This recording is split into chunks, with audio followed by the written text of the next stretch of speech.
हमारे पार्लियामेंट के अंदर 43% पॉलिटिशियंस ऐसे हैं जिनके ऊपर क्रिमिनल चार्जेस हैं, और उसमें से 29% ऐसे हैं जिनके ऊपर मर्डर, रेप, फिरौती, ये सारे चार्जेस हैं। और ऐसा नहीं है कि खाली एमपीज ही हैं, हमारे एमएलए भी इसमें पीछे नहीं है। अगर मैं 2015 दिल्ली इलेक्शन की बात करूं तो उसमें 70 में से 43 नेता ऐसे जीत के आए थे जिनके ऊपर क्रिमिनल चार्जेस थे। और अगर करंट की बात करें तो 37 एमएलए ऐसे हैं जिनके ऊपर क्रिमिनल चार्जेस हैं। और ये ऐसा नहीं है कि किसी ने आरोप लगा दिया या एफआईआर है, ये वो चार्जेस हैं जो सुप्रीम कोर्ट के अंदर फ्रेम हो चुके हैं। मतलब पुलिस गई है, वहां पे उसको एविडेंस कंफर्म हुए हैं, आई विटनेसेस मिले हैं, ये वो चार्जेस हैं। ये प्रॉब्लम तो बहुत ही छोटी सी है कि पार्टीज क्रिमिनल्स को टिकट ना दें और लोग क्रिमिनल्स को वोट ना दें, लेकिन इस छोटी सी प्रॉब्लम के लिए 1999 से लड़ाई चल रही है और अभी तक इसका सोल्यूशन नहीं हुआ है।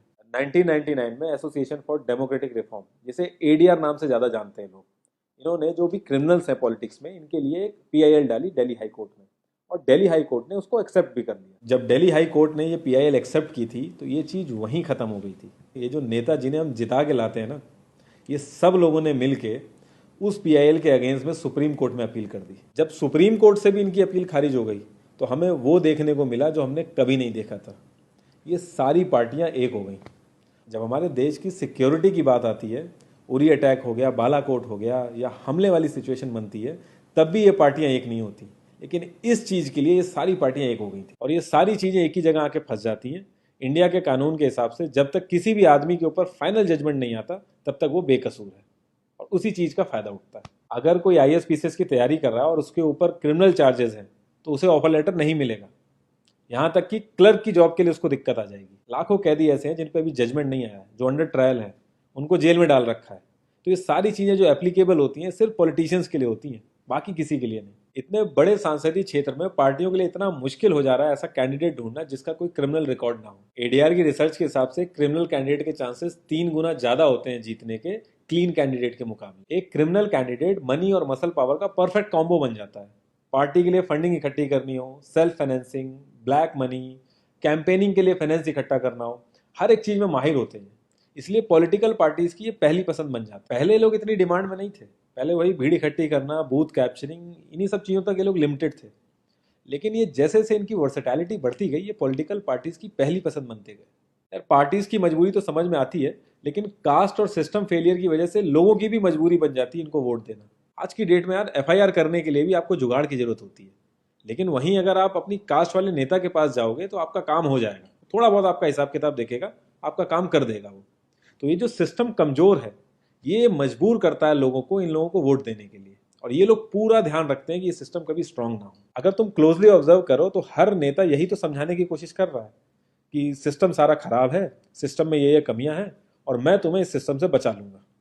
और गरीबों के हक के लिए लड़ते लड़ते लड़ते वो खुद अमीर हो जाता है। यार जीतने का एक सुपर हिट फॉर्मूला है, एक एरिया डिसाइड करो, उस एरिया की कास्ट कैलकुलेशन कर लो, जो कास्ट मेजोरिटी में है उसका रॉबिन हुड टाइप या एक बाहुबली टाइप एक नेता खड़ा कर दो, जो सिस्टम काम नहीं कर पा रहा है वो काम तुम करने लगो, लोग तुम्हें वोट देने लगेंगे। इन केस अगर कोई ज़्यादा होशियार बन रहा है या लोगों में ज़्यादा समझ आ गई है तो एक छोटा सा दंगा करा दो, लोगों की मजबूरी बन जाएगा तुम्हें वोट करना। Centre for media studies CMS, इसके हिसाब से लास्ट लोकसभा जो 2019 का था उसमें 50,000 करोड़ से भी ज़्यादा पैसा इन्वॉल्व था। पूरे वर्ल्ड में इंडिया सबसे ज़्यादा पैसा खर्च करता है इलेक्शन में, यूएसए से भी ज़्यादा। तो यार तुम्हें क्या लगता है, इतना पैसा खर्च करके कोई जब आएगा तो वो रिटर्न ऑफ इन्वेस्टमेंट नहीं देखेगा? ऐसे ही सारी पार्टीज आपस में कितना लड़ती रहती हैं, कितने वैचारिक मतभेद हैं इनके आपस में, लेकिन जब भी ट्रांसपेरेंसी इन पार्टी फंडिंग की बात आती है ये सब लोग एक जैसा राग अलापते हैं। ये लोग कभी भी पार्टी फंडिंग में ट्रांसपेरेंसी आने ही नहीं देंगे। एक बार जब ये लोग पावर में आते हैं ना तो पूरा का पूरा सिस्टम इनके हिसाब से चलता है, और जो पुलिस वाले इनके हिसाब से नहीं चलते ना उनका ट्रांसफर हो जाता है। 144 पुलिस ऑफिसर्स 1 लाख लोगों की सिक्योरिटी देख रहे हैं, और जब हमारे नेताओं की बात आती है तो 47,000 पुलिस वाले 14,842 नेताओं को सिक्योरिटी दे रहे हैं।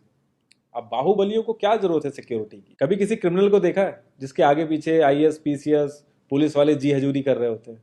बहुत ही वर्स्ट सीन होता है वो।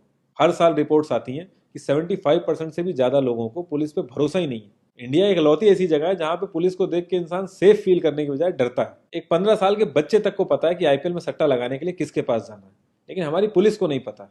और ये सारा सिस्टम, ये जो वीक सिस्टम है, हमारे नेताओं को बहुत सूट करता है, क्योंकि जिस दिन ये स्ट्रांग हो गया तो इन सब की दुकानें बंद हो जाएंगी। इंडिया की 65% आबादी 35 की एज से नीचे है।